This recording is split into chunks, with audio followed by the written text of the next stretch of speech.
আপনারা জানেন গত 11 তারিখ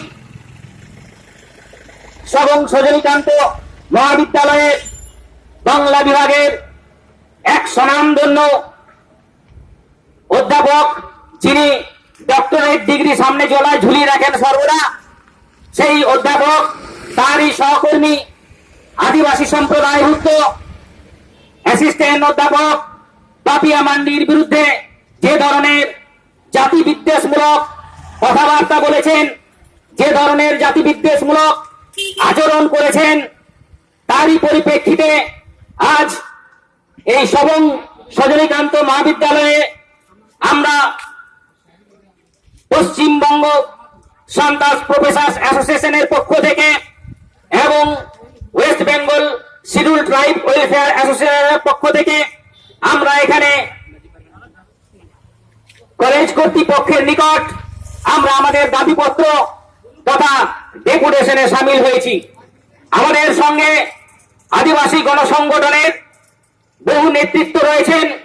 রয়েছে আদিবাসী গণসংগঠনের সর্ববৃহৎ ভারতবর্ষের সেই ভারত জাকাত মাঝি পারগানা মহল, রয়েছে সান্তার পথুয়া গাঁওতা, রয়েছে জোয়ান মহল। আমরা আদিবাসী সম্প্রদায়ের সমস্ত মানুষজন আজকে এখানে সবং সজনীকান্ত মহাবিদ্যালয়ের কর্তৃপক্ষের নিকট জানতে চাইব, আপনাদের এত স্বনামধন্য মহাবিদ্যালয়ের স্বনামধন্য অধ্যাপকের এ ধরনের আচরণের কারণ কি?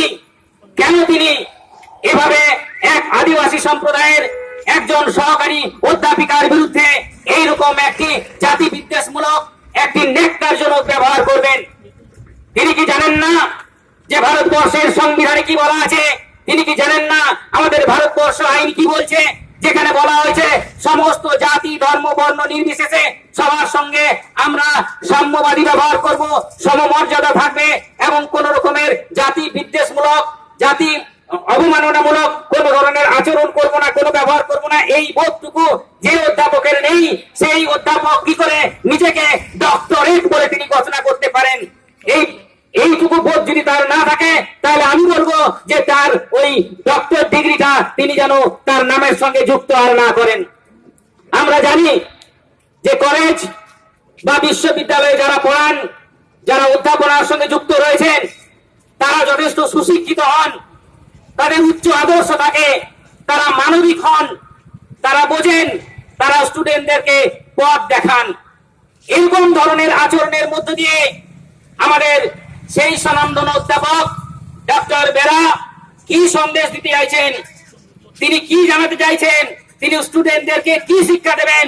তিনি কি এটাই শিক্ষা দেবেন যে ভারতবর্ষের যত আদিবাসী সম্প্রদায়ের মানুষ আছে তাদেরকে এ ধরনের ব্যবহার করো, এইরকম প্রফেসরদের তোমরা এরকম আচরণ করবে? ছাত্রছাত্রীদের সবচেয়ে নির্লজ্জের ব্যাপার যে ছাত্রছাত্রীদের সামনে তিনি এ ধরনের কথা বলেছেন, এ ধরনের আচরণ করেছেন। তো আমরা আজকে এখানে এসেছি, আমরা কর্তৃপক্ষের সঙ্গে দেখা করব। আমরা অত্যন্ত বিনয়ের সঙ্গে আমরা কর্তৃপক্ষকে বলতে চাই যে যে যে অধ্যাপক এ ধরনের ব্যবহার করেছেন, আপনারা আইনানুগ ব্যবস্থা নিন, তাকে উপযুক্ত শাস্তি দিন। নচেত আজকে আমরা এসেছি শান্তভাবে আপনাদের সঙ্গে আলোচনা করতে। এই আন্দোলনের ঢেউ কোথায় পৌঁছাবে তা কিন্তু কেউ জানে না। মনে রাখবেন, আদিবাসীরা চিরকালই এরা হচ্ছে নিরীহ। এরা সব প্রত্যেকটা জাতিকে, প্রত্যেকটা ধর্মকে, প্রত্যেকটা বর্ণ এবং প্রত্যেকটা সম্প্রদায়ের মানুষকে আমরা সম্মান দিই।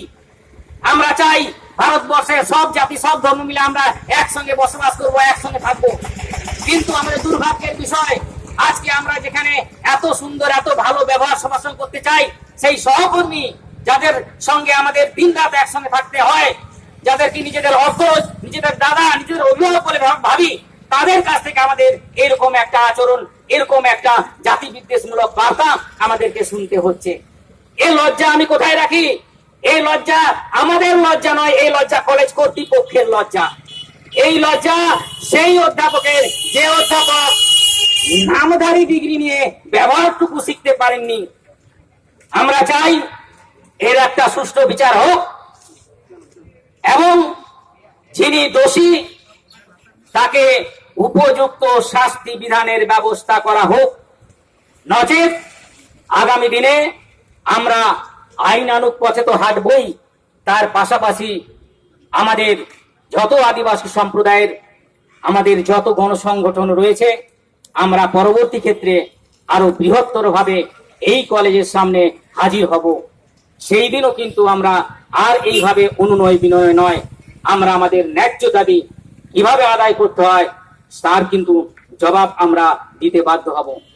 বন্ধুগণ, আপনারা সবাইকে আমি আন্তরিকভাবে ধন্যবাদ জানাচ্ছি, হুলসাই ঝড় জানাচ্ছি। আপনারা দূর দূরান্ত থেকে এসছেন, আপনারা অবশ্যই থাকবেন। আমাদের যারা নেতৃত্ব রয়েছে সেই নেতৃত্ব প্রতিনিধিমূলক ভাবে আমাদের কলেজের কর্তৃপক্ষের কাছে যাবে। আমাদের ন্যায্য দাবি, ন্যায়সঙ্গত দাবি আমাদের যা রয়েছে আমরা তা পেশ করব, এবং আমরা সেখান থেকে ফিরে এসে আমরা আপনাদেরকে জানাবো যে কলেজ কর্তৃপক্ষ আমাদের কি জবাব দিলেন, কি আশ্বাসন দিলেন, এবং তার পরিপ্রেক্ষিতে আমাদের আগামী দিনের কর্মসূচি, আমাদের আগামী দিনের আন্দোলনের রূপরেখা আমরা প্রস্তুত করব। সবাইকে আমি ধন্যবাদ জানাই, নমস্কার জানাই এবং ফুলশা জোহার জানাচ্ছি।